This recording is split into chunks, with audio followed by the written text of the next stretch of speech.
Thank you for joining us on This Week in Turkey. I am Murat Türsan. Tonight, the Biden administration hints at approving the F-16 deal for Turkey. Director of EDAM, the foreign policy and defense think tank, Sinan Ülgen, will be joining us for analysis.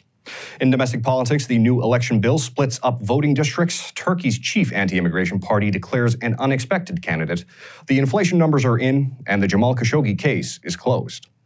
Our main story tonight, Biden administration's chief legislative official, Naz Durakoğlu, penned a letter to Congress back in February in response to the lawmakers' demands that the Biden administration block the sale of F-16s to Turkey. The letter insists that the U.S.-Turkish interests are compatible now and that the sale should move forward. After being booted from the F-35 program upon the purchase of the Russian S-400 missile system, Turkey had demanded its money's worth in the form of F-16s for the sizable payment it had already made. But the House told the executive branch that they would block such a sale, citing that Turkey was acting more like an adversary than an ally. But that was before President Erdogan had been making amends in the region, playing an active role in negotiations between Ukraine and Russia. And it appears that President Erdogan's attempt to turn things around might be bearing fruit with the Biden administration, because the undersecretary from the State Department, Victoria Nuland, paid a visit to Ankara this week to discuss the start of a U.S.-Turkish strategic partnership. We'll have Director of EDAM, Sinan Ülgen, for analysis in just a little bit. But before that, let's do a recap of what went down.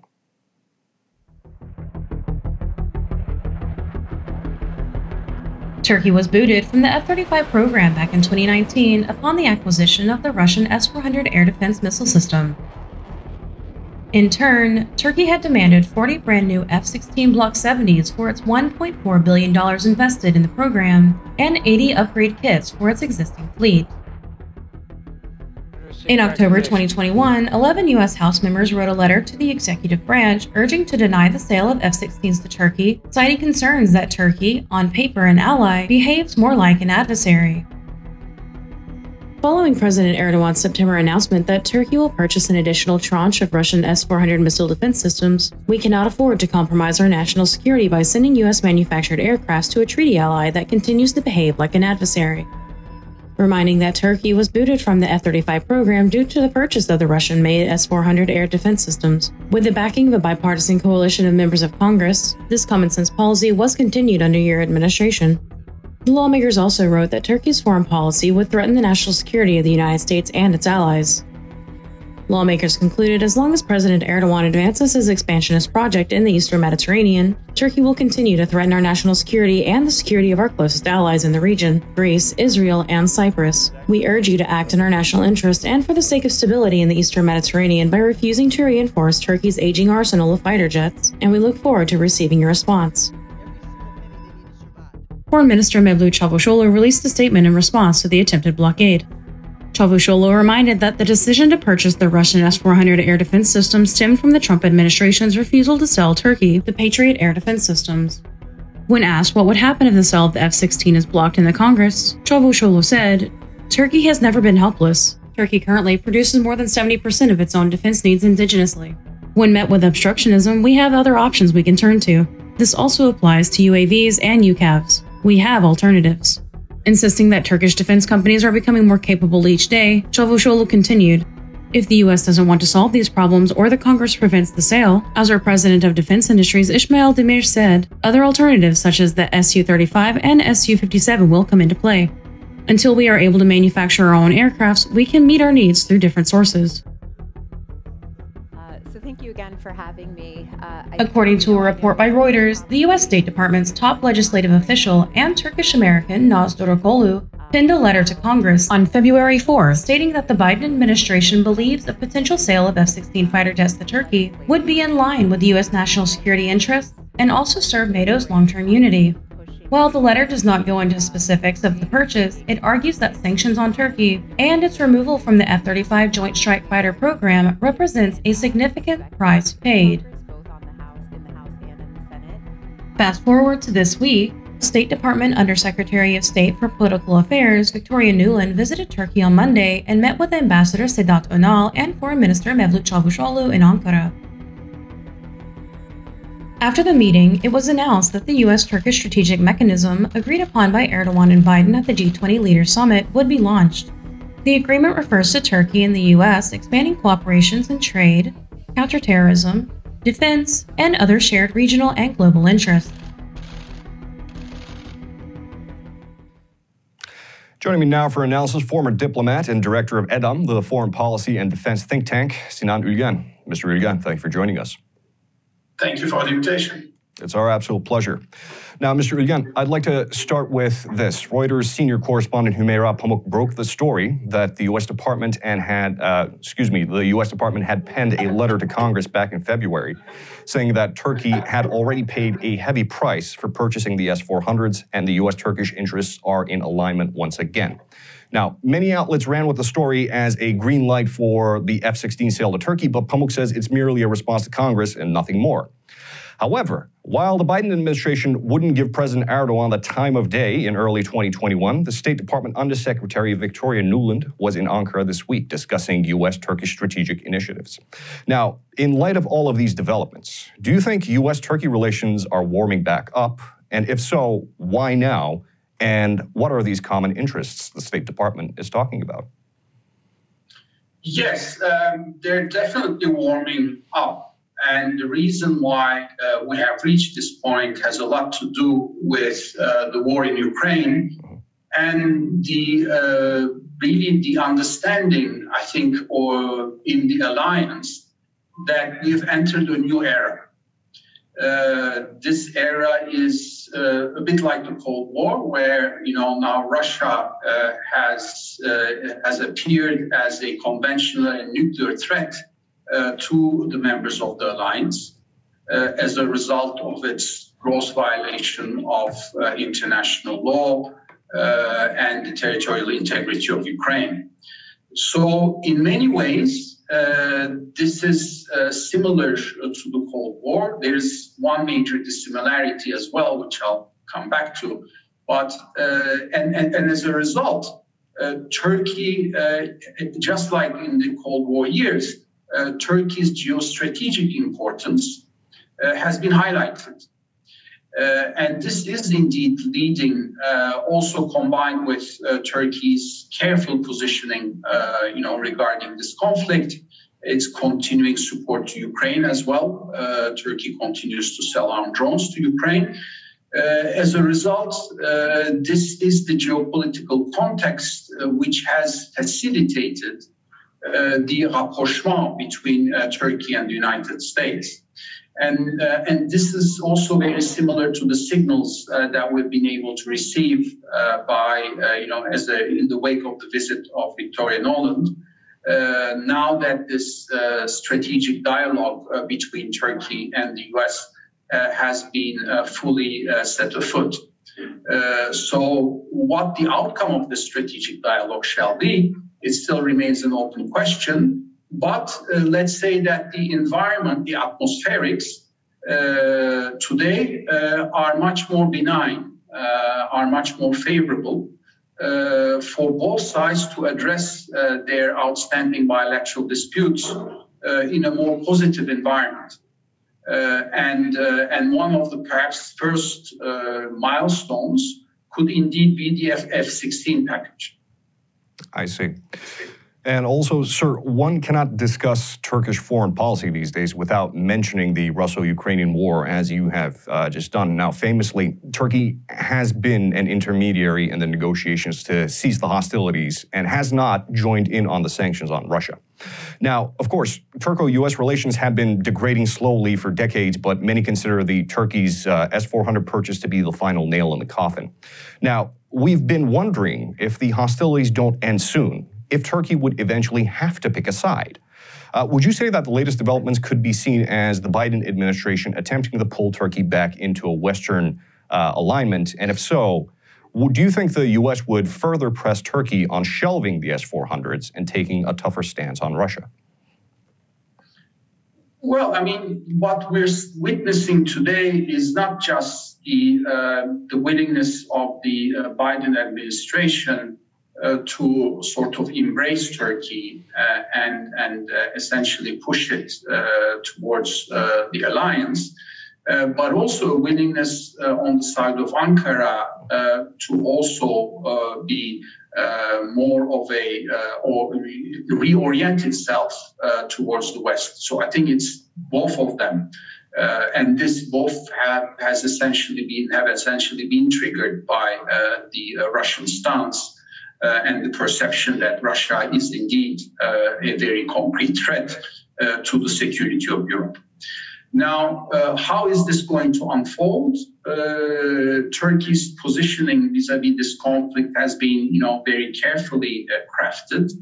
On the one hand, rhetorically, Turkey has been on the same wavelength as other NATO allies. So Ankara has been very critical of the Russian behavior in Ukraine. Turkey does not recognize the annexation of Crimea. It continues to recognize the territorial integrity of Ukraine. As discussed previously, also Turkey has been helping Ukraine militarily through the continuing supply of armed drones. But at the same time, Turkey is the only NATO country not to have implemented sanctions against Russia. And I think Turkish policymakers have been able to explain to their counterparts, particularly in the White House, that Turkey's position is unique because unlike many other European countries that have a degree of dependency on Russia, on trade, on energy, which is the case for Turkey as well. On top of that, Turkey has another layer of dependency, which is on the diplomatic side. Turkey needs Russia's support in our near neighborhood, and particularly in Syria and Italy. So I think it's really that sort of unique vulnerability that Turkey has towards Russia that has allowed Turkey to also go in this rather unique direction of being critical of Russian behavior, of closing down the straits, for instance, for the passage of Russian warships, but at the same time not implementing sanctions. It remains to be seen how sustainable this position shall be. It will, depend very much on whether these diplomatic initiatives remain, or there will remain a prospect for a diplomatic solution in the near future. But in a scenario where these type of diplomatic prospects have evaporated, then there might indeed be more pressure on Turkey to comply with the sanctions. On S-400. I think, yes, definitely. That's been, one major source of grievance. On the U.S. side, Turkey has its own set of grievances as well.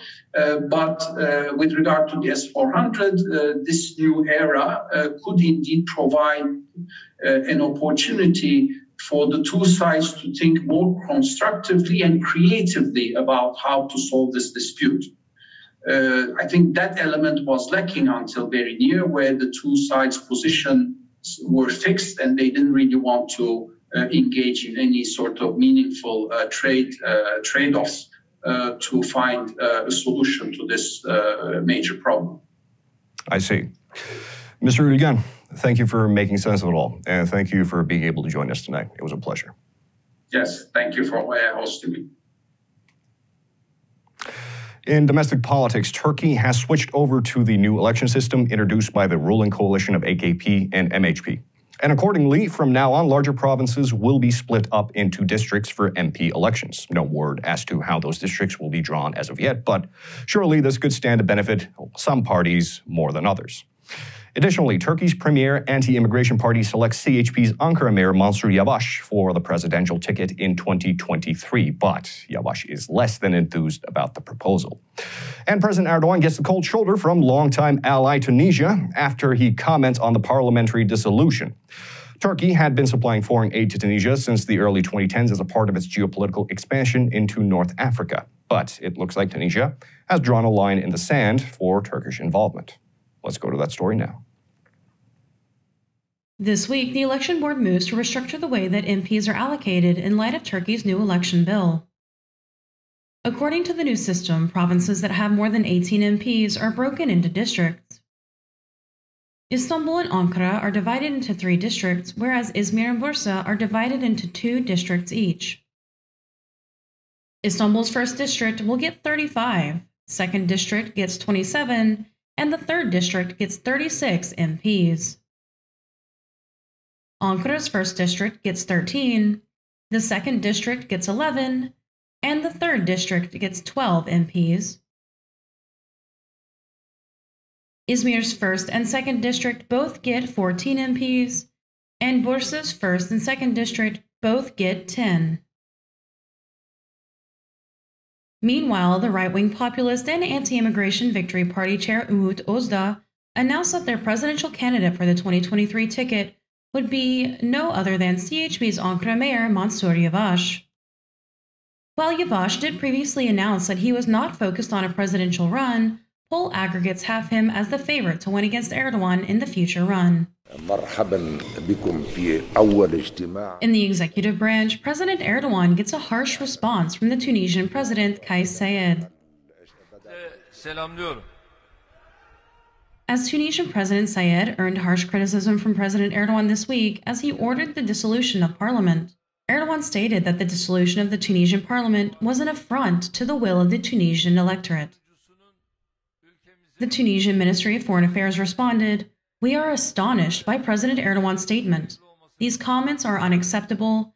Tunisia wants to maintain close relationships with its ally, but cannot accept interference in its sovereignty."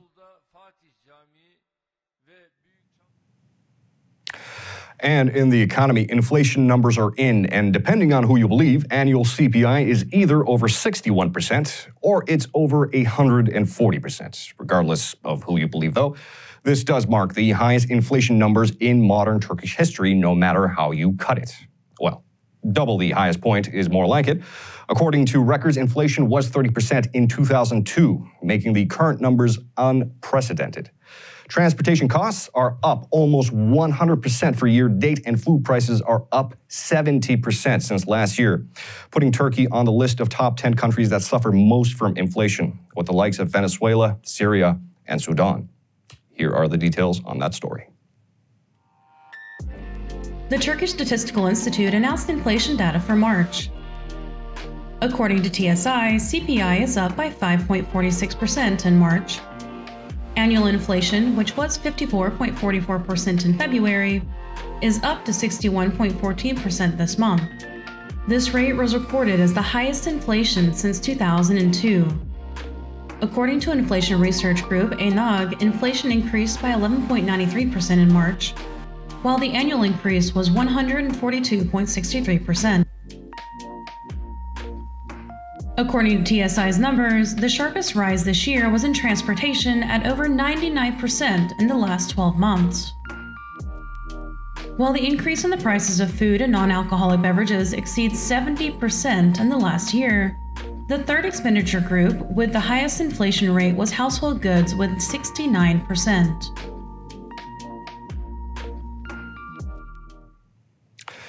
And in domestic news, Turkey officially closes the Jamal Khashoggi case. As we reported on it last week, the state prosecutor responsible for the case had requested that Istanbul's 11th criminal court close the case and transfer it over to Saudi Arabia. While the Saudis had already convicted 8 men of the murder and acquitted many suspects, it doesn't look like Saudi Arabia will further the investigation. And as we ran last week, many, including Medyascope editor-in-chief Rushan Çakır, speculated that closing of the case was a prerequisite for Turkey reopening diplomatic talks with Saudi Arabia. And it doesn't appear that he's the only one who thinks so. After the 8th and final hearing of the case, Khashoggi's fiancée Hatice Cengiz spoke to the press outside the courthouse. Cengiz says that she will object to the closure of the case, and she too believes that the motivation behind closing of the case was indeed political. The 11th Istanbul Criminal Court orders the closure of Jamal Khashoggi's case. Upon the request of the case prosecutor, the case is now closed and transferred to Saudi Arabia. On the 8th and final hearing of the case yesterday, the defendants were not present in the courtroom. However, Khashoggi's fiancée, Hatice Cengiz, and her legal counsel were present. Gökmen Başpınar, Hatice Cengiz's counsel, demanded the dismissal of the request to close and transfer the case. Başpınar reminded that the trial was already held in Saudi Arabia and that many suspects in Turkey were acquitted. Hatice Cengiz talked to the press after the final hearing. Turkey is a republic and it is ruled through democracy. It has institutions. It is a country of rule and of law. We are not being ruled by a dynasty like Saudi Arabia. In this country, we have a legal system that oversees judicial processes and remedies the grievances of its citizens. And as my lawyer just told you, we will object to this decision within the framework of the justice system. We are going to object to the Justice Ministry and the court's decision through the rights granted to me as a citizen of this country. We are not going to give up just because the court came to this decision. We are here on the first day. You were here a year and a half ago. I was here, and I am still here. I will continue this legal fight so long as I am able and the legal system renders it possible. And with that, that's it for us in This Week in Turkey. I have been Murat, Türsan, and thank you for joining us. Türkiye'nin sivil, bağımsız, özgür ve çoğulcu bir medya ortamına ihtiyacı var. Medyascope 20 Ağustos 2015'te bu ihtiyacı karşılamak üzere yola çıktı. Ama yolumuz uzun. Bu yolculukta bize Patreon veya YouTube'un katıl butonu üzerinden katkıda bulunabilirsiniz. Destek verin, sizinle güçlenelim.